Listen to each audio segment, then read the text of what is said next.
All right, I want to start big picture just because what we went through with rain really is a game changer in so many ways. This is what Lake Oroville looked like in the middle of last month.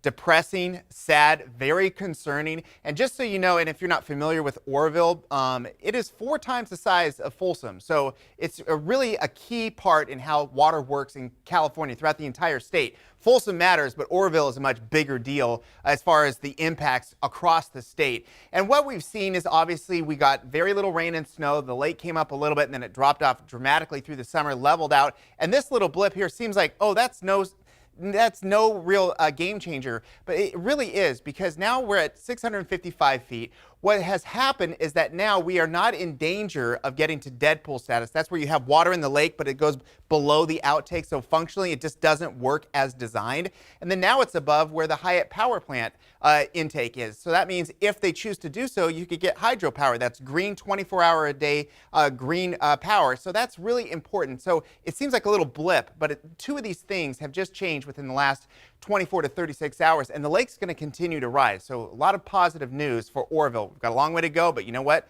It's a game changer in so many ways. What's next? Well, we've got some light rain that's going to try and do something, but I'll be honest with you, it's going to struggle to do more than produce some clouds, some drizzle, and maybe a random shower later on today.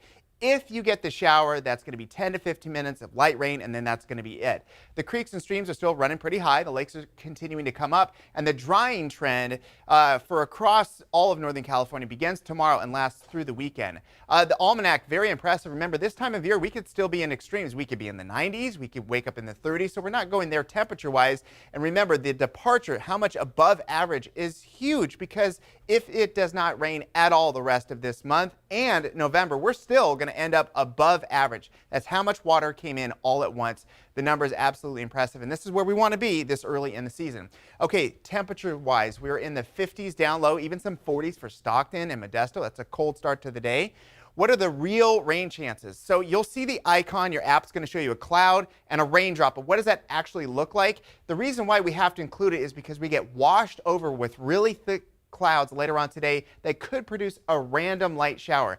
If it does happen, it's not going to be that big of a deal. We're mostly looking at clouds, 40s and 50s for the foothills. Again, maybe a random shower all of 10 to 15 minutes. Very little rain in the bucket. Starting tomorrow, we warm up, dry out. It's going to be a beautiful weekend ahead. Halloween weekend as well. Brittany?